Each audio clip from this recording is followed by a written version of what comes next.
Así que vamos a...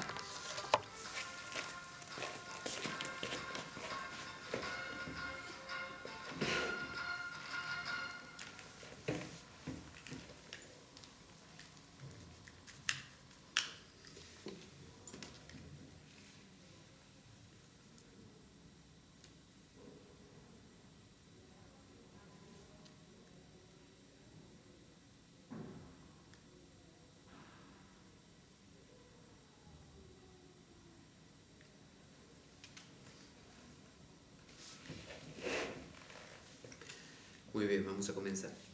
¿Se escucha ahí? Flojito. Poquito. Hola, hola. Ah, no, no está encendido. El interruptor. A ver. Hola, hola. Ahora sí. Ahí estamos. Tal como lo cortés no quita lo valiente, así lo hilarante no quita lo profundo. Y dado que la vida es un juego, aquí comienza La Espada de Damocles, la ficción más real que puedas concebir. La Espada de Damocles es un programa que por mera falta de objetividad cree ser diferente. Personajes mitológicos salidos de los más profundos avernos. Leyendas escabrosas y sin sentido. Curiosidades inquietantes e inútiles. Historias antiguas malversadas por nuestra incapacidad de entendimiento. Y cuentos carentes de profundo significado. También pretenderemos entender al ser humano sin el menor éxito, en toda su dimensión. En suma, si quieres desperdiciar tu vida, aquí comienza La Espada de Damocles, la ficción más real que puedas concebir. La Espada de Damocles se emite todos los lunes de 11 a 13 horas a través de la Radio Cuca, en la 107.3 de la FM de Oviedo, Asturias, España, pero también se emite los domingos, como estamos haciendo ahora mismo, alternados, que podemos consultarlo a través de las redes sociales, y bueno, podemos asistir al programa aquí en la Biblioteca Pública del Fontán de Oviedo y asistir a la grabación de este programa. Siempre se emite también por Radio Cuca. Los programas grabados podemos descargarlos a través de la web www.espadaweb.blogspot.com. También puedes comunicarte a través de Twitter, @PabloJVeloso, o enviar un correo a info.espadaweb@gmail.com. Puedes participar de nuestro grupo de Facebook, La Espada de Damocles, y también puedes compartir este programa. Puedes subirlo inclusive a tus canales con toda libertad para que dé vueltas por el mundo. Pero sobre todo sabes que no te lo puedes perder. Y bueno, vamos a ver si el programa de hoy realmente es como no, para no perdérselo. Vamos a hablar de casi una continuación de algo que alguna vez comenzamos, que fue el programa aquel de la Esiquia, que tenía que ver con la paz del corazón, y la pretensión de aquel programa, similar a la de este del día de hoy, tiene que ver con rescatar un poco la espiritualidad que es común o que es propia de aquí, de Europa, es decir, el cristianismo.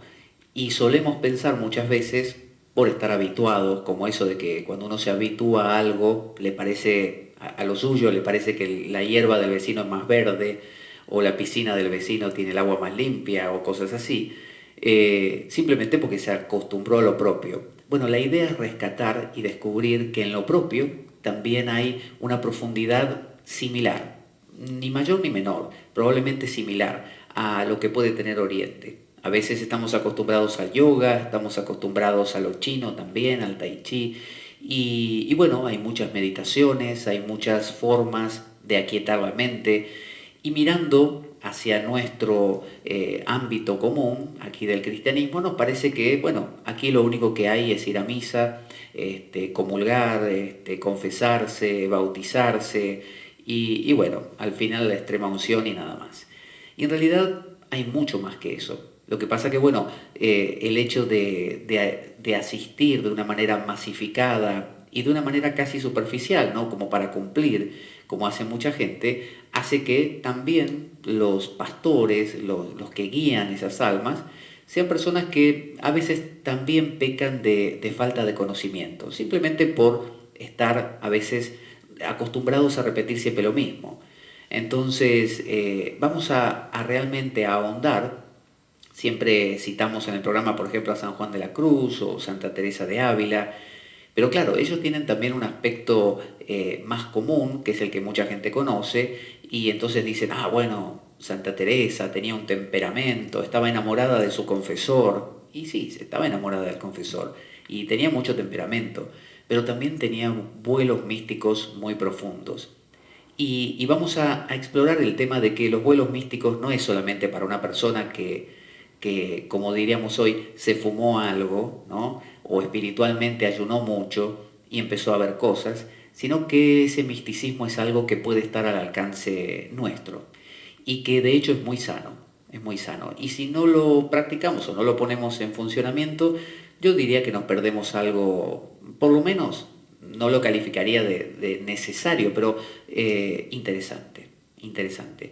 Entonces vamos a hablar hoy de la oración del corazón, que es la clave del esicasmo o de la filosofía o postura esicasta, ¿no? Y la Filocalia es el libro que reúne los dichos de los padres del desierto. En los primeros siglos del cristianismo, más o menos a partir del siglo IV en adelante hasta el siglo XIII, se fueron recopilando dichos en un libro llamado la Filocalia de esos padres. Y eran gente en los primeros tiempos, de ya por el siglo IV, que se iban a vivir al desierto de Egipto, justamente. Y bueno, ahí hacían vidas de anacoretas, donde hacían algunos trabajos manuales, como construir cestas, por ejemplo, pero lo hacían más que nada para mantener ocupado, cuando no estaban orando, su mente, básicamente. Y así desarrollaron, como tantos otros monjes, tanto en la India como en cualquier parte del mundo, que se retiran, modos, métodos de encontrar esa esiquia, esa paz interior. Y uno de estos métodos es la famosa oración del corazón que hoy vamos a recorrer y a tratar. La Filocalia, por si quieren leer este libro o conseguirlo por ahí, es un libro que se consigue, es un libro, les voy a dar algunas reseñas. Dice, la Filocalia más conocida y canónica es una recopilación de las más variadas escrituras cristianas orientales. Cuando decimos orientales no nos referimos solamente a la Iglesia ortodoxa, sino también a la parte de la Iglesia católica de Oriente. Muchas, por ejemplo, ramas de la Iglesia católica y cristiana en general oriental llaman a Dios Alá, y no porque sean musulmanes, simplemente porque es el nombre que se le da a la divinidad, a Dios, en árabe. Entonces, muchas zonas que hablan árabes, aún siendo cristianas, no llaman a Dios Dios. Nuestro nombre occidental de Dios sabemos que deriva de Theos o Theos, TH, y eso deriva del griego Zeus. Entonces, nosotros le llamamos Dios por Zeus, lo cual les parece totalmente incoherente a un árabe que deriva más de lo semítico, de la misma línea que los judíos. Entonces ellos le llaman Allah, que está mucho más cerca de la palabra judía que es Elohim, ¿no? Elohim. Elohim, Allah, son derivaciones de las mismas raíces semíticas. Entonces, bueno, los padres del desierto eran, imagínense, un conjunto de personas que se van a vivir, o de maestros que se van a vivir al desierto, normalmente son obispos perseguidos por el Imperio Romano, cansados de que los persigan y queriendo establecer una iglesia, entonces van al desierto, tienen discípulos y les enseñan distintas técnicas.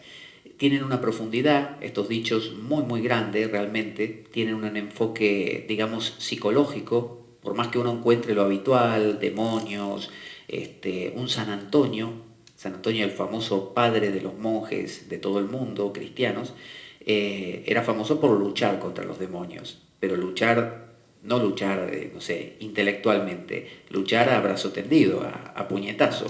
De hecho, San Antonio se metía deliberadamente en criptas, en tumbas, para que los demonios que ahí vivían lo enfrentasen. Y se pasaba quizá toda la noche a puñetazo limpio con los demonios.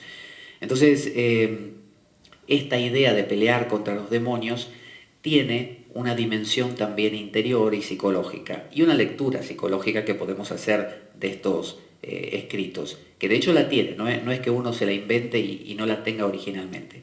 Entonces los padres del desierto y la patrística, como se llaman, que son los padres de la iglesia cristiana en general, son los padres de la iglesia no solo latina, como San Agustín, por ejemplo, sino que también son los padres de la iglesia oriental. Pero si uno va, no sé, al Papa católico y le dice, mire, estuve leyendo la Filocalia, ¿qué le parece? Él va a decir fantástico. De hecho, alguna persona dijo que las dos iglesias, occidental y oriental, son los dos pulmones con los que respira la iglesia cristiana en general. Así que no es que un católico de Europa, si se mete en estas cosas, va a ser mal mirado por su párroco. Puede ser mal mirado por el desconocimiento del párroco, pero normalmente los monjes, benedictinos, por ejemplo, cartujos, trapenses, los que fueran, suelen tener mucho conocimiento de estas cosas, simplemente porque dedican más a lo profundo, a lo contemplativo y menos o sea, se quedan menos en lo superficial. Este corpus, este cuerpo de escritos de todos estos padres, que se llama la Filocalia, fue publicado e impreso en Venecia en 1782. O sea, estaban recopilados durante mucho tiempo, pero se pusieron por escrito en papel en 1782 por Nicodemo Aggiorita, que era del Monte Athos. El Monte Athos es este famoso monte en Grecia, donde es un monte que está habitado solo por monjes, y por monjes hombres, o sea, no monjas. De hecho, tengo entendido que las mujeres no pueden entrar y que solo dejan entrar por día a 10 personas que no sean los habituales monjes. Supongamos que uno va de visita, tiene que pedir unos permisos y solo 10 por día. Así que viven en este monte Athos y son de esta práctica oriental, del rito, como se dice, oriental. Esto se publicó por ese Nicodemo Aggiorita y Macarios de Corinto, por ambos, gracias al mecenazgo del príncipe rumano Ioan no sé cómo se pronuncia, Mavrogordatu, que seguramente la pronunciación debe ser otra. Y bueno, hubo traducciones de Velikovsky, que él lo tradujo al ruso, y ahí fue donde la Filocalia se hizo muy popular en Rusia, y bueno, se lee mucho en Rusia. La clave de la Filocalia es la nepsis, la sobriedad del alma, es lo que preconiza, y trata de incentivar el evitar caer en la asedia, que es justamente la bulia o el desgano anímico. Es decir, busca sobriedad, pero no quedarse completamente apagado. Y bueno, a la asidua lectura de esta obra por parte de los cristianos orientales se hace referencia en el célebre comentario anónimo llamado Relatos de un peregrino ruso, publicado en el siglo XIX. Para saber lo que es este Relatos de un peregrino ruso, aquí tengo una reseña también. Es un libro escrito entre 1853 y 1861, de reconocida fama dentro de la práctica contemplativa esicasta, de la espiritualidad ortodoxa, junto con la Filocalia. Básicamente es la historia anónima, es decir, ficticia probablemente, nunca existió, de un monje errante o de un peregrino, no necesariamente monje, ruso, que decide emprender este peregrinaje, pero no solamente yendo de un lugar al otro, sino buscando enseñanza. Y en esa búsqueda de enseñanza va a dar con lo que se llama un starets. Un starets sería como un preceptor espiritual.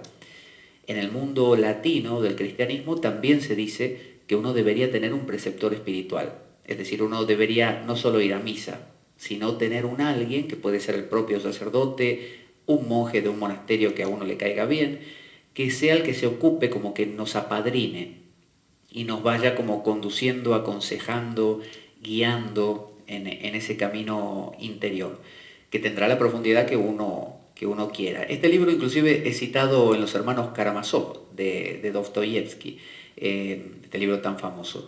Y bueno, es un libro ficticio y cuenta cómo el personaje, que a veces es una forma de explicar las cosas, así como ocurre con Carlos Castaneda y sus escritos, que son también aparentemente ficticios, pero que bueno, al contarnos en forma de novela, como las parábolas del Evangelio, es más fácil de entender que si fueran simplemente aforismos. Entonces, a veces contando la historia de este monje o este peregrino que va por ahí, que hace sus prácticas de repetir. Entonces, ¿qué es lo que hace el peregrino? Que es el tema que tenemos que tratar hoy. Este peregrino ruso. Hay que entender que al ser ruso, la espiritualidad tiene mucho que ver de cada país con el modo de ser de cada uno. Quizás un ruso tiene esa fuerza para sostenerse en algunas prácticas que quizás no tiene el latino, ¿no? El latino, que es más volátil, quizás no tiene esa consistencia, pero el ruso es una piedra, ¿no? Así como lo han demostrado en la historia, que Napoleón no pudo con ellos y tampoco pudo Hitler. Entonces, la oración del corazón, para hacerlo sencillo, es: Señor Jesucristo, Hijo de Dios, ten piedad de mí, pecador. Esta oración, a quien está como desengañado de la iglesia, de la institución, y que ya no va a misa y que se cansó de una serie de cosas, le puede parecer incómoda. Porque claro, dice Señor Jesucristo, Hijo de Dios, hasta ahí vamos bien. Ten piedad de mí, ya no suena como que soy poca cosa, me estoy rebajando. Y bueno, cuando ya llega la parte de pecador, uno dice, me estoy degradando directamente, ¿no? Me estoy convirtiendo en un felpudo. Sin embargo, podemos repensarla, esta oración. ¿Por qué? Porque, bueno, uno podría coger un mantra y decir, bueno, voy a utilizar Om Namah Shivaya en lugar de esto, o, no sé, un mantra Kali, Om Krim Kalikaya Namaha, y me parece fantástico, ¿no? Porque Om Krim Kalikaya tiene sonoridad, no entiendo ni lo que dice, entonces me suena bueno, ¿no? Me suena agradable. El Gayatri, Om Bhurbhuva Swaha Tatsavitur Vareñam, que es musical. ¿Pero qué dice el Gayatri? El Gayatri dice lo mismo que el Padre Nuestro. Si uno lo analiza, lo mismo que el Padre Nuestro. Pero claro, el Padre Nuestro no suena tan conocido, tan habitual, ya no suena como entre aburrido y dogmático. Pero la otra oración dice lo mismo. Entonces, mi propuesta es, no necesariamente uno tiene que apelar a un mantra oriental, oriental de China o India, o de los mayas de América. Puede utilizar una oración como esta: oh Sagrado Corazón de Jesús, en vos confío, repensándola, llevándola como a un nivel más profundo para que uno la pueda realmente hacer propia, porque si no, no tiene sentido. Si uno repite algo que no le agrada, lo va a estar rechazando. Entonces, la idea de repetir Señor Jesucristo, Hijo de Dios, ten piedad de mí, pecador, es usarlo como un mantra. ¿Cómo se usa un mantra? Pese a que si ahora me escucha un cristiano oriental, va a decir que no se usa como un mantra, que esto se usa con devoción. Pero bueno, el mantra también se usa con devoción. Entonces, uno puede imaginar que tiene un cubo lleno de agua sucia, ¿no? Uno tiene un cubo, pero está pegado al suelo. Entonces uno no lo puede volcar el contenido. Ese cubo es la mente o la cabeza, que está llena de pensamientos de aquellos que uno dice no los quisiera tener ahí, pero están. Entonces, ¿cómo me deshago de esos pensamientos? Y bueno, volcar la cabeza sería lo ideal, ¿no? Poder de alguna manera volcar el contenido de una sola vez. Pero ya hemos visto que no se puede. Algunos le llaman lobotomía y lo hacen, pero bueno, tiene consecuencias graves, así que después uno queda tontado. También puede utilizar pastillas o alguna droga, pero el problema es que después uno queda así, inoperante para el trato con la gente y para todo. Entonces, Oriente descubrió que si uno coge, por ejemplo, un recipiente que tiene agua sucia, pero no lo puede volcar, ¿cómo hace para quitarle el contenido? No sé, con una pajita, así, sorbe y escupe. O tiene otra opción: coge mucha agua limpia y la va volcando en el contenedor, en el cubo, o el vaso en este caso, hasta que rebalsa. Y la deja rebalsar como si fuera con una manguera. Y rebalsa y rebalsa y rebalsa hasta que el contenido se vuelve transparente. ¿Qué hizo uno?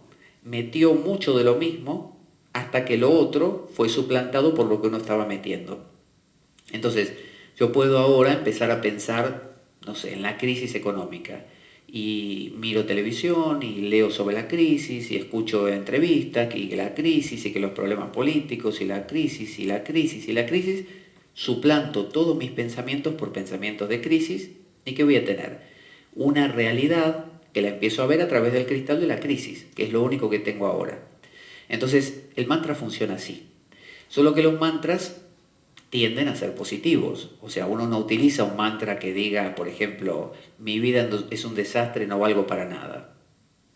Ya de por sí la vida u otros se encargan de querer convencernos de eso. Entonces, no vale la pena utilizar algo así. La idea de un mantra es que tenga un valor positivo. Entonces, en este caso, Señor Jesucristo, Hijo de Dios, ten piedad de mi pecador, nos hace reflexionar sobre una realidad. Cuando decimos Señor Jesucristo, uno puede pensarlo en un sentido devocional. Señor Jesucristo es Dios, que está ahí flotando en el cielo y que vendrá en el Apocalipsis a perdonar, a castigar y todo eso. Pero también puede pensarlo, por ejemplo, como lo piensa la alquimia, y decir, ese Señor, ese Cristo es el Hijo del Padre, ¿no? Que descendió como lo que llamarían los hindúes Kundalini, esa energía dormida que vive en la base de la columna y que es tan pura, es Shakti, la energía femenina, tan pura como Shiva, que vive en la coronilla de la cabeza. Entonces los yogis quieren despertar Kundalini para que suba y se reencuentre con Shiva y después descienda otra vez y vuelva a subir continuamente, pero que se despierte ese canal central. Eso es lo que llaman también la conciencia crística.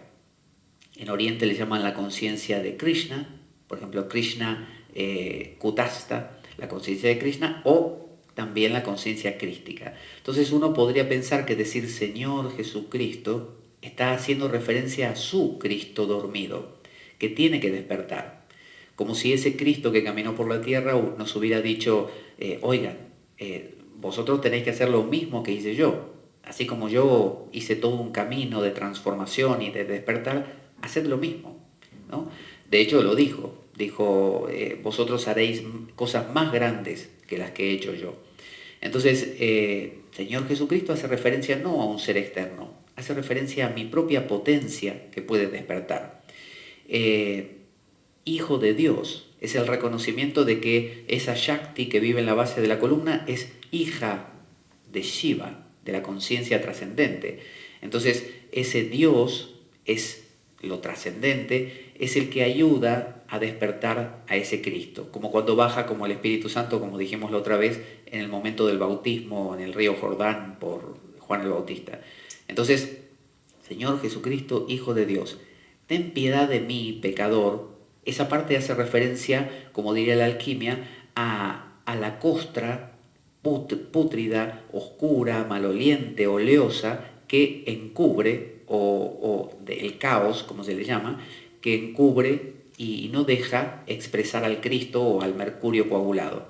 Entonces, cuando decimos, ten piedad de mí, pecador, estamos diciendo, desciende, ten piedad, desciende, ¿no? Que tu misericordia, tu bendición descienda, como desciende el rocío, como dicen, curado de los filósofos, cocido, y despierta al Cristo. Entonces uno puede repensar así esta oración, es decir, cuando está diciendo Señor Jesucristo, no está rezándole a nadie, sino que está buscando ese despertar, ese reconocimiento de yo soy ese Cristo dormido que puede despertar, ¿no? A través de la piedad, a través de conectarme con lo sublime, y disolver ese pecado. ¿Qué es el pecado? Simplemente el alejamiento de la fuente. ¿Qué sería una persona pecadora? Si uno lo pregunta en la iglesia, es alguien que no cumple las reglas. Pero si lo entendemos de otra manera, un pecador simplemente es un necio, una persona que se hace daño a sí misma, una persona que hace aquellas cosas que le hacen doler y las hace igual, una persona que lastima al otro porque sí y después es lastimado por ende, es una persona que no se quiere, no se valora y como no se valora, justamente se enfrenta a los demás, los intenta aplastar, juega juegos, como diría Verne, muy negativos. Esa persona, podríamos decir, es la persona pecadora. Entonces, deshacerse del pecado, dejar de ser pecador, es dejar de fastidiarse la vida a uno mismo. Es empezar a vivir con mucha más calma. Despertar al Cristo interior. Entonces, se utiliza como un mantra. ¿Por qué utilizamos un mantra? ¿Por qué utilizamos una frase? Bueno, porque la mente piensa. La mente piensa y en palabras. Es decir, nosotros pensamos todo el tiempo. Vamos por la calle y estamos mirando cosas que a su vez nos despiertan ideas y nos acordamos de otras porque nos trae pensamientos del pasado.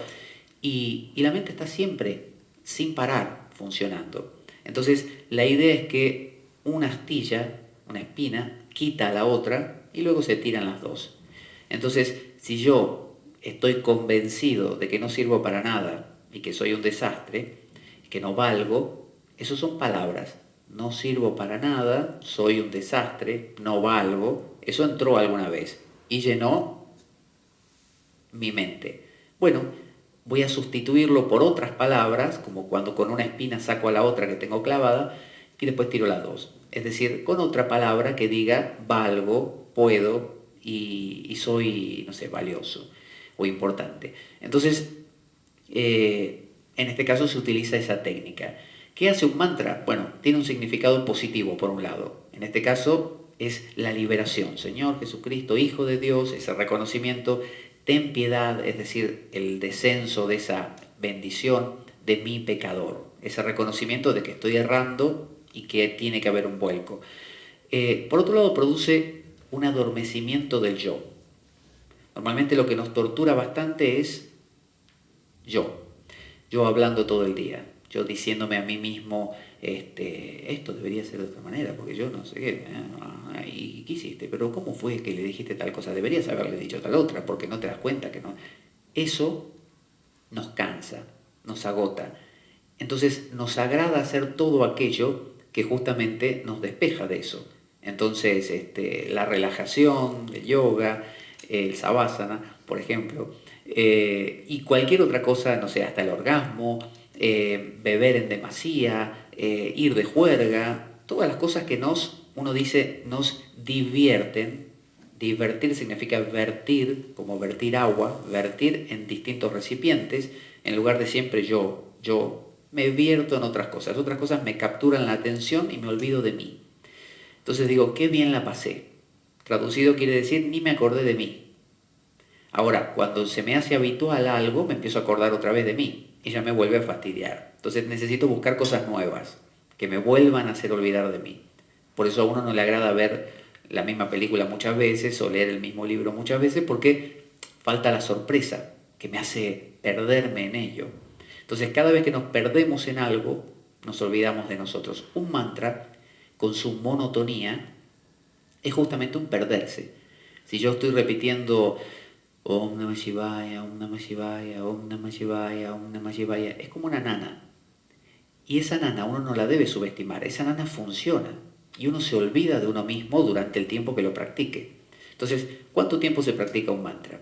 Por ejemplo, Uno dirá, bueno, tengo un ratito para practicarlo, para sentarme. No, el mantra se practica a las 24 horas. Se practica aún durmiendo.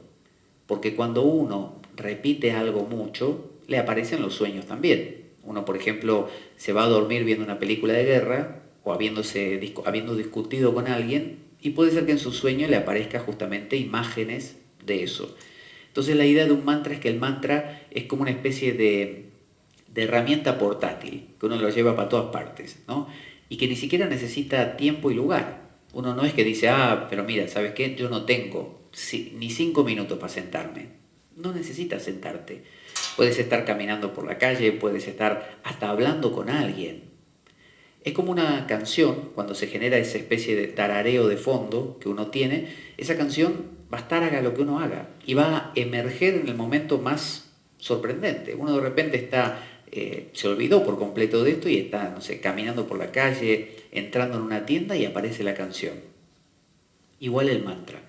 Entonces el mantra tiene un elemento positivo, o sea, no nos dice que somos un desastre y que no servimos para nada y que no tenemos solución. En lo contrario dice. Entonces, desde lo discursivo nos ayuda a construir una nueva manera de ver la vida. Luego funciona como una monotonía, como una letanía. Si uno dice la Ave María en una iglesia rezando el rosario, un rato larguísimo, llega un punto que ni piensa lo que dice, obviamente. Solamente es una especie de nana. Eso ayuda a suplantar a otros pensamientos y entonces la mente va a estar llena solo de esto. Entonces uno dirá, pero ¿no es muy artificial estar llenando la mente de una sola frase? Bueno, la mente igual va a estar hablando Y si uno hace una especie de examen y al final del día se pregunta, ¿cuántas cosas pensé yo en este día que fueron realmente útiles? ¿Y cuántas fueron, pero totalmente inútiles, para nada? Uno va a darse cuenta que un 5% quizás valió la pena, porque fue para tomar decisiones o evaluar cosas, y el resto fue esa mente parlanchina que solo cotillea y cosas por el estilo, dice cualquier cosa. Entonces, ¿qué más da? ¿Por qué no suplantar eso por una frase y con una frase con un contenido positivo? Por eso uno no va a decir Coca-Cola, ¿no?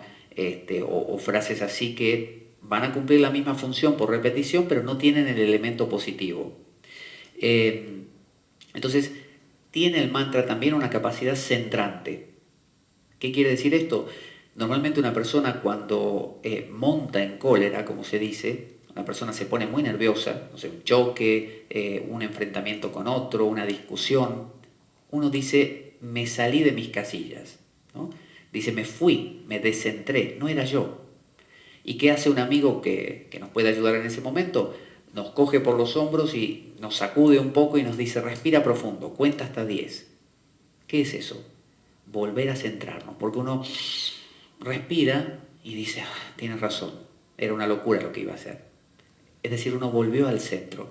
Bueno, ese sacudón es el mantra, porque si uno lo mantiene sonando, nos rescata, es como un ancla que nos impide volarnos en cualquier situación. Entonces uno puede estar empezando a entristecerse, enfadarse, angustiarse o lo que fuera, y el mantra aparece y nos recuerda centro, nos trae a un centro. Es como tener, en vez de ser como una especie de bola sin manija, que va uno por la vida, tiene un arraigo.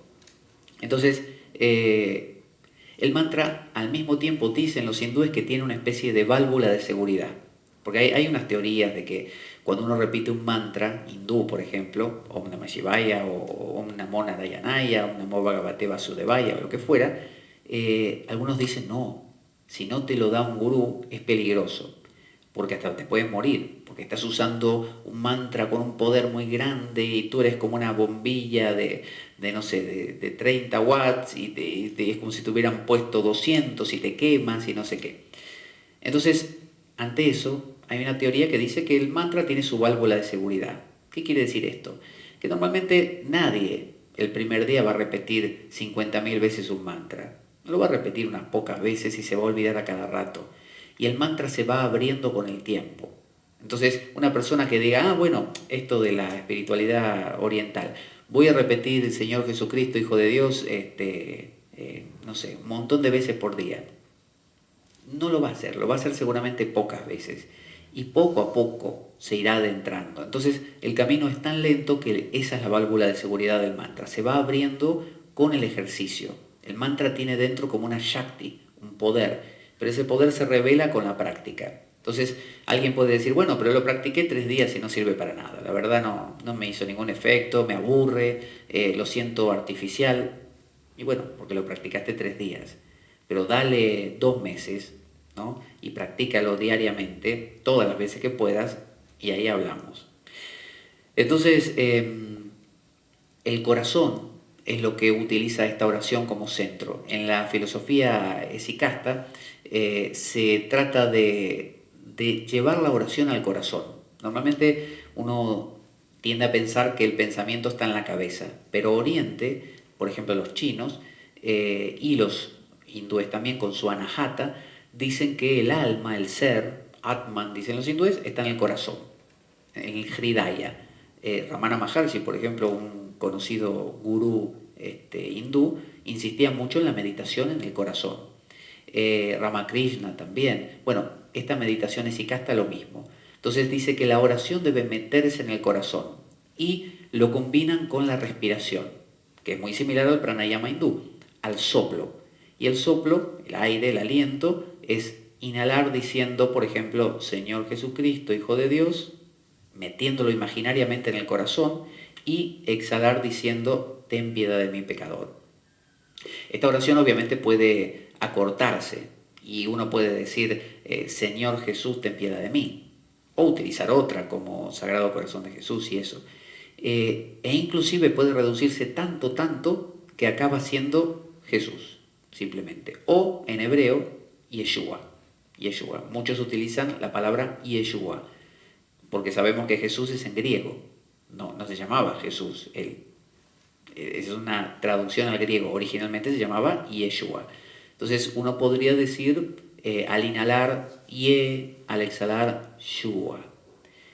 Y llega un punto que puede ser que inclusive la oración se extinga y quede el silencio, que en realidad es lo mismo que hacen los mantras, es generar una especie de estado de mente muy aquietada, donde ya no dan ganas ni siquiera de repetir la oración y se entra en una especie de calma absoluta.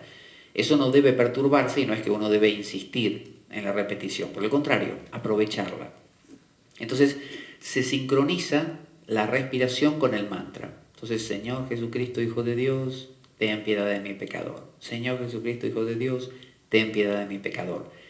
Y si uno lo hace sentado, va a notar, como en meditación o en oración, digamos, va a notar que el ritmo respiratorio baja.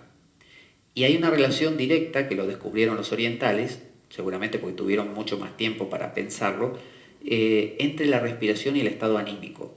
Una persona, por ejemplo, nerviosa, asustada, enfadada, respira rápido y con la parte alta de los pulmones, con los hombros.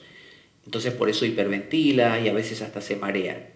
Pero una persona relajada, que está leyendo un libro, que está viendo una película, que está contemplando un atardecer, va a respirar lento, pausado, profundo y con el vientre. O durmiendo, si estuviera durmiendo.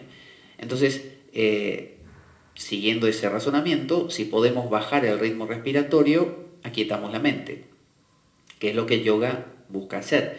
Entonces, ¿cómo se aquieta el ritmo respiratorio? Bueno, por ejemplo, repitiendo algo monótonamente. Uno lo repite con monotonía, y eso va evitando los estímulos. Uno llena el vaso de la mente del mismo estímulo todo el tiempo. Por lo tanto, nada me llama la atención y todo empieza a parecer lo mismo y me adormezco. Entonces, eso baja la velocidad del soplo. Y los de la Iglesia Oriental llegan a decir que uno debe inhalar la mitad de la oración, Señor Jesucristo, Hijo de Dios, meterlo en el corazón y retener el aire. O sea, e inclusive llegan a decir que uno debe frenar el aire cuando entra por la nariz. A veces podría ser con los dedos, no estoy seguro, y otras veces, como en el yoga, y otras veces con la misma garganta, como frenar, cerrar un poco la glotis, y que el soplo, dicen ellos, entre con dificultad. Se quede dentro un poquito, retenerlo un poco y luego exhalarlo. Estos procesos están probados en todo Oriente, los hindúes también, los chinos también, dan resultado. Si uno se mantiene haciendo estos pranayamas, que a veces en una clase de yoga los hacemos, pero los hacemos minuto y medio, 2 minutos, con lo cual el efecto no se llega a sentir. Pero si uno los practica un largo rato, va aquietando todo el sistema psicofísico. La mente se aquieta y el cuerpo respira mucho más lento. Entonces a los orientales les pareció esto clave. Entonces, como eran cristianos, utilizaban en griego es el Christ eleison o Kyrie eleison. El Kyrie eleison es una afirmación que es precristiana. Lo utilizaban los babilonios para hacer referencia a sus reyes, ¿no? El Kyrie es como el gran señor, haciendo referencia a su rey. Y los cristianos lo tomaron y le llamaron Kyrie a Dios y Christe, obviamente, a Cristo. Entonces, eleison es eso de ten piedad de mí. Entonces, en Grecia lo utilizan como Christe eleison, Kyrie eleison, y en la iglesia latina también, en algunos ritos, uno puede escuchar en ciertas misas que se canta, sobre todo en las antiguas, se canta el Christe eleison y el Kyrie eleison. Entonces, se sincroniza con la respiración y se practica el día entero. Al peregrino ruso, cuando conoció a su starets, primero le propuso repetirlo, no me acuerdo si fue 300 veces por día. ¿Y cómo lo repetía? Bueno, hay formas. Por ejemplo, se puede utilizar un chotki. Nosotros tenemos lo que se llama el rosario. El rosario está dedicado a la Virgen y tiene, 10 bolitas, una bolita, 10 bolitas, una bolita, para los misterios, y son 10 Ave María, un Padre Nuestro y así. Pero los orientales suelen tener, tanto los hindúes como los chinos, que son budistas, suelen tener rosarios que no se diferencian las bolitas, son todas en una continuación de la otra. Y los cristianos orientales desarrollaron uno propio que se llama chotki y está hecho de hilo, de lana. No son bolitas ni de madera ni de plástico, son de lana. Y se cuenta que San Antonio, cuando fue a meditar o a orar al desierto donde él vivía, como no tenía con qué rezar, se había hecho un rosario con hilo. Pero el demonio parece que venía y le desataba los nudos que le había hecho. Le había hecho nudos para poder contar y venía el demonio y se los desarmaba. Y él lo volvía a hacer y se los volvía a desarmar. Entonces San Antonio se ve que se las rebuscó y armó con los dedos de la mano, empezó a meter el hilo así y armó unos nudos que tienen 7 vueltas y que eran, como decir, imposible de desarmar. Así que el chotki es justamente un rosario que cada nudo tiene 7 nudos, ¿no? O sea que es muy difícil de hacer. Inclusive en internet hay vídeos de gente que explica con la mano cómo engancharse el hilo e ir haciendo los nudos. Así que queda si tienes 100, más o menos esta distancia, con una cruz abajo, hecha de hilo también, y un penacho en el fondo, en el final, que es muy parecido al chapa mala hindú, que tiene esa especie de plumita, de cola de caballo al final. Entonces se puede hacer así, se puede contar también con los dedos, como hacen los hindúes, porque el peregrino ruso el Starets le prescribió 300 repeticiones. Cuando él dijo que ya las estaba haciendo y le iba bien, se las subió a 600. Cuando le empezó a ir bien también con las 600, se las siguió subiendo y llegó hasta las 12.000. 12.000 por día. Entonces imagínense repetir 10 rosarios de esos, de 12 rosarios de esos, no, 120. 120 rosarios darían 12.000, ¿no es cierto? ¿O me equivoco? Bueno, creo que sí. Mucho, es un montón. De hecho, a él se le dormía el brazo, se le adormecía la lengua, porque al principio lo hacía verbalmente. Entonces, la oración se puede hacer verbalmente, pero también se puede hacer mentalmente. Los hindúes le llaman vaikara cuando se dice verbalmente, y manasika cuando se dice mentalmente, y upamsu cuando se murmura. Entonces uno puede decir, por ejemplo, Om Namah Shivaya, o Hare Krishna, o decir murmullo, o mentalmente. Y se dice que lo mental es más fuerte, más profundo, porque obviamente lleva a la tranquilidad más fácilmente. Pero si uno se distrae, vuelve a lo verbal. Entonces esta oración es eso en versión occidental, porque uno puede decir, bueno, yo digo hasta inclusive Kyrie eleison, pero es griego. Yo es como que no empatizo con eso, porque lo empiezo a decir y yo no me siento que esté entendiendo lo que digo. No implico el corazón. Y un mantra tiene que tener bhava. Bhava significa sentimiento. Si yo repito, Señor Jesucristo, ten piedad de mí, pecador, y en el fondo estoy pensando, esto es una porquería, porque yo no tengo que ver con esta filosofía, ¿qué pecador? A mí no me va lo de pecador. Ese mantra, eso no va a funcionar, le va a faltar corazón. Y como el corazón es muy importante también en esta visión, necesito entenderlo de tal manera que me valga. Entonces por eso digo, uno puede repensar este mantra, ya sea que lo diga como Señor Jesucristo, Hijo de Dios, todo eso, o que lo diga simplemente como, no sé, Señor Jesús, ten piedad de mí, o Yeshua. Todo esto tiene que ver con la carta a los tesalonicenses de San Pablo, de las epístolas de San Pablo que están en la Biblia, en el capítulo 5, pueden sacar su Biblia si quieren. Y bueno, hay una parte de este capítulo 5 que simplemente pone, dentro de todo el texto que va diciendo San Pablo, dice, orad constantemente. Es el versículo 17. Capítulo 5, versículo 17, para estudiar en casa. Orad constantemente u orad sin cesar. Si uno va a un sacerdote y le pregunta, ¿qué quiere decir, padre, esto de orar sin cesar? Y él va a decir, bueno, que reces mucho. Pero ¿qué entendemos por rezar normalmente?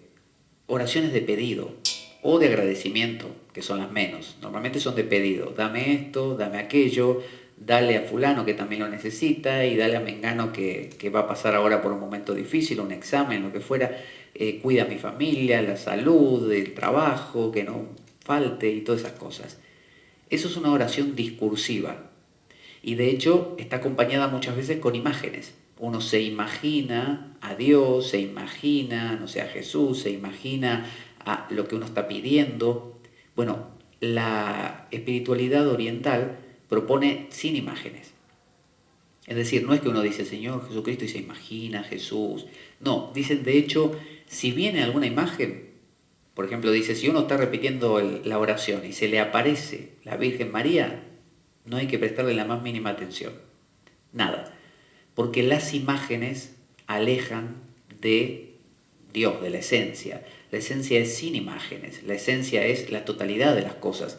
Por lo tanto, no puede ser una cosa. Entonces proponen no prestar atención ni a sonidos espirituales que se puedan oír, como una voz que diga, oye, tal cosa, o una imagen que nos aparezca en ese momento. Uno ve una cruz, uno ve, no sé, el tercer ojo de los hindúes, lo que uno quiera que vea, nada, lo descarta y sigue.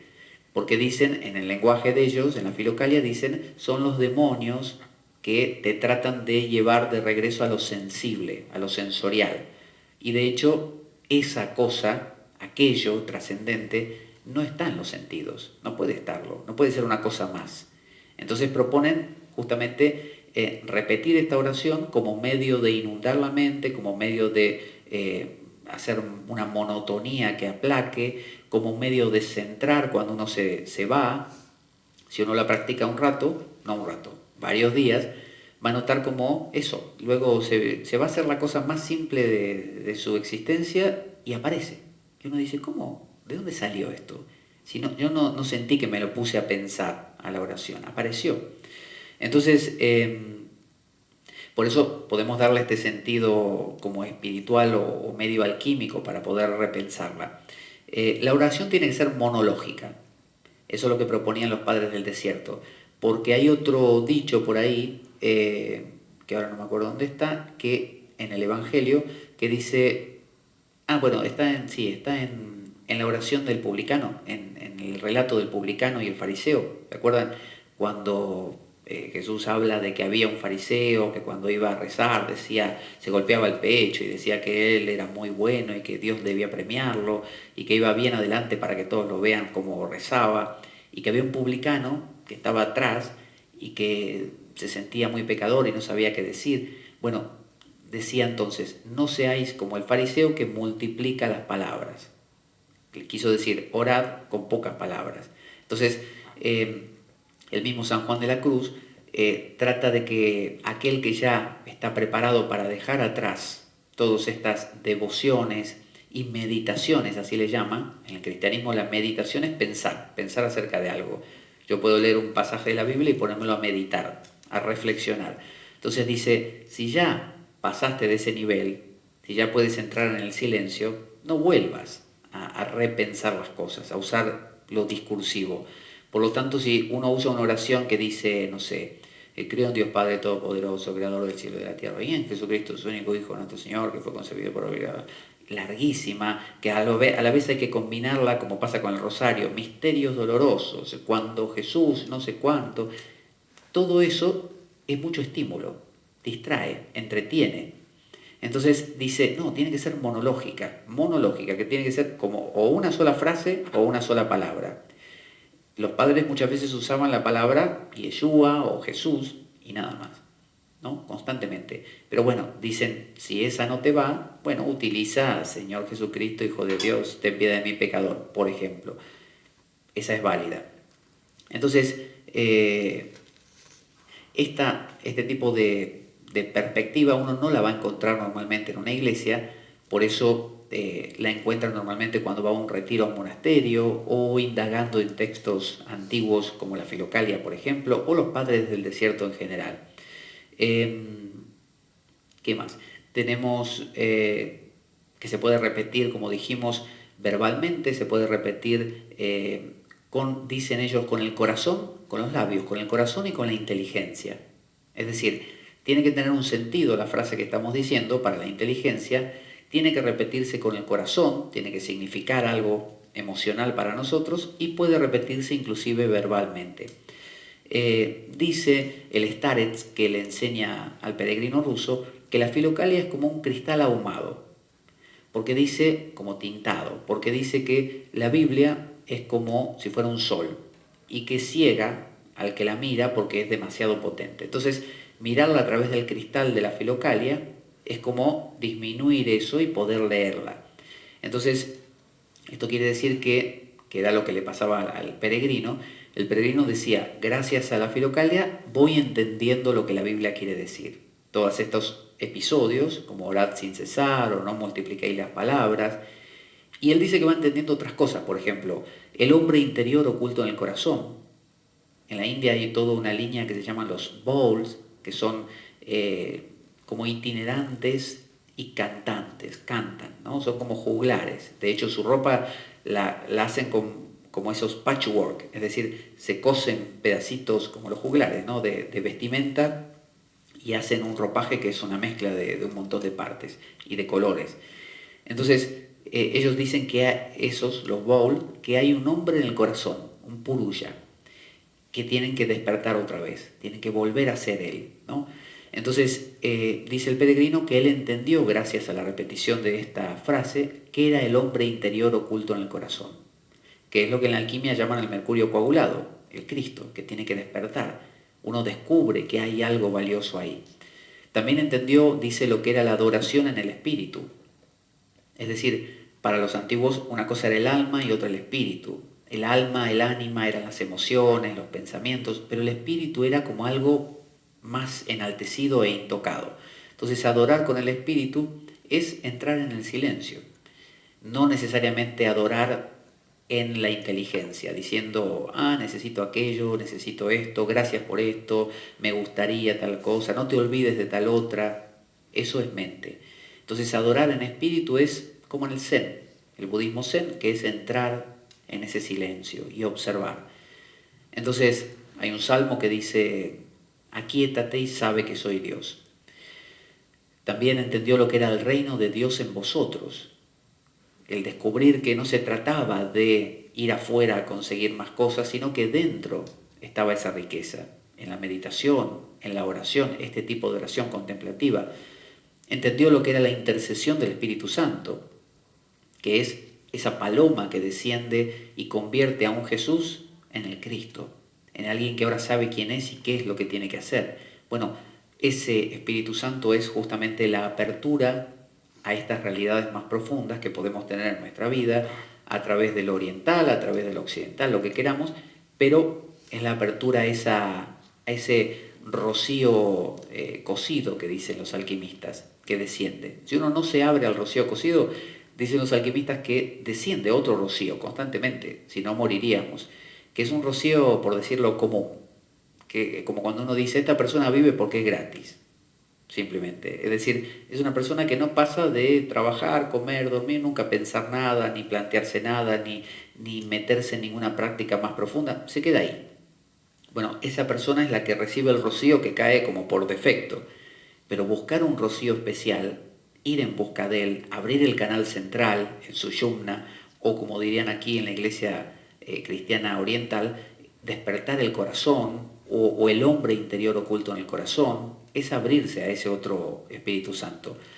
También las frases del Evangelio que decían, dame tu corazón, ¿no? Es decir, dame tu esencia, tu centro, entrégate, revestíos del Señor Jesucristo, ¿no?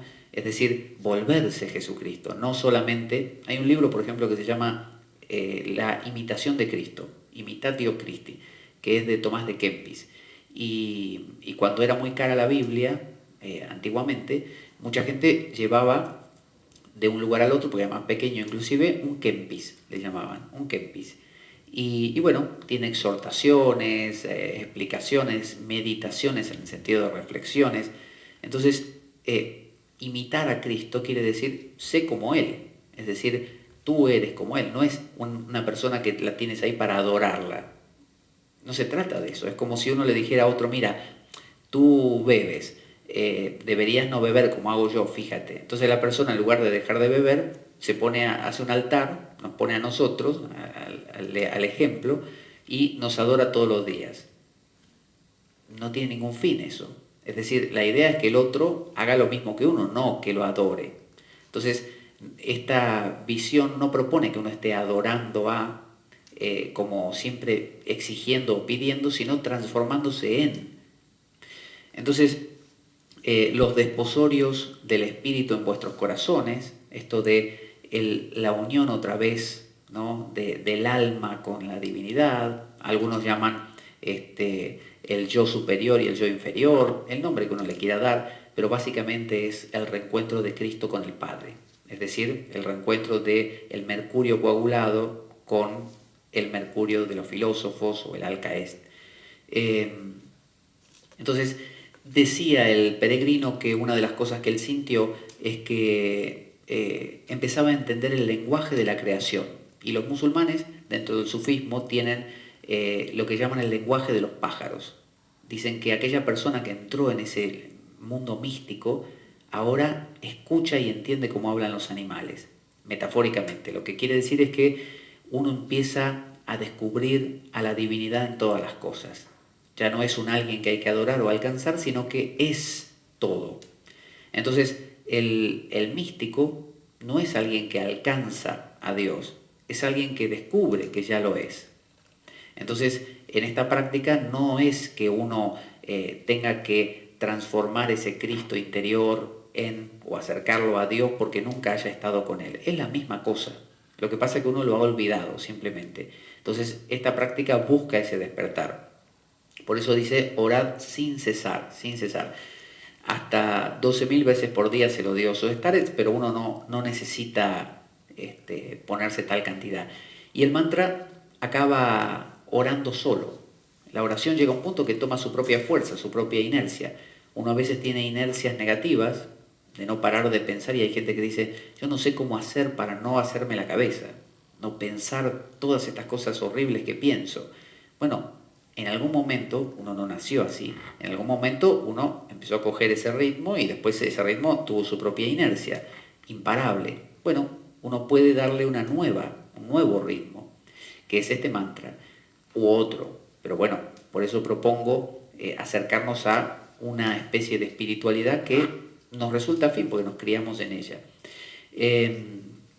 Así que el mantra, la oración, la podemos practicar desde ya, es decir, sin ninguna preparación previa. Es esa, Señor Jesucristo, Hijo de Dios, ten piedad de mi pecador. Se puede sincronizar con la respiración, se puede sincronizar con los pasos mientras uno camina, decir, Señor Jesucristo, Hijo de Dios, ten piedad de mi pecador, o con los latidos cardíacos. Uno puede, si está en quietud, puede sentir su latido cardíaco y hacer que, si hace tum tum, tum tum, uno diga, Señor Jesucristo, Hijo de Dios. La vida es ritmo. Entonces uno puede darle un ritmo también a estas frases.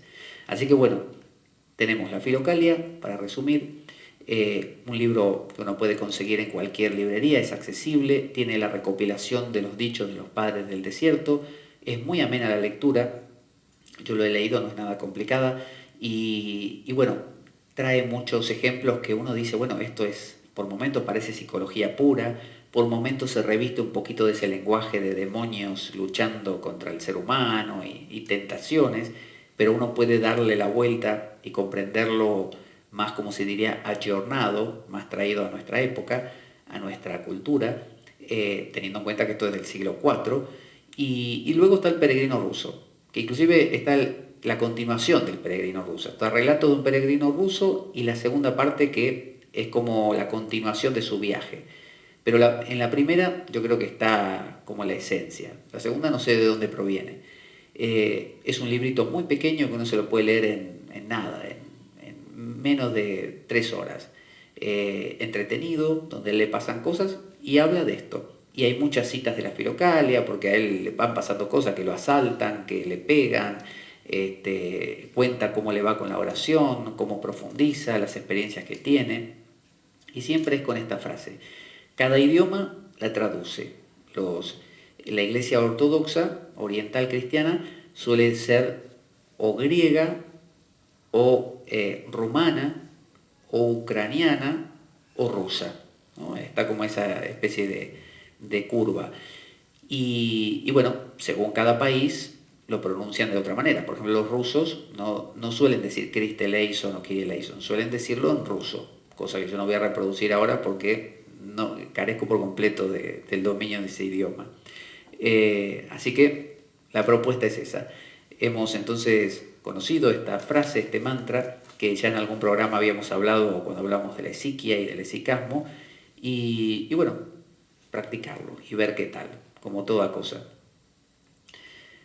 Y dado que la vida es un macabro juego, concebido por una mente perversa, únete a nosotros el próximo domingo, informándote a través de las redes sociales cuando nos toca aquí en la biblioteca, si quieres venir, si quieres presenciar el programa de manera gratuita, o también todos los lunes de 11 a 13 horas a través de las ondas de la Radio Cuca 107.3 FM de aquí de Oviedo, cuando escuches las siguientes palabras: La espada de Damocles, la ficción más real que puedas concebir.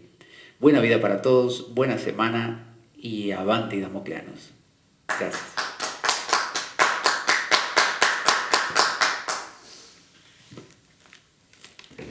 Voy a apagar la cámara.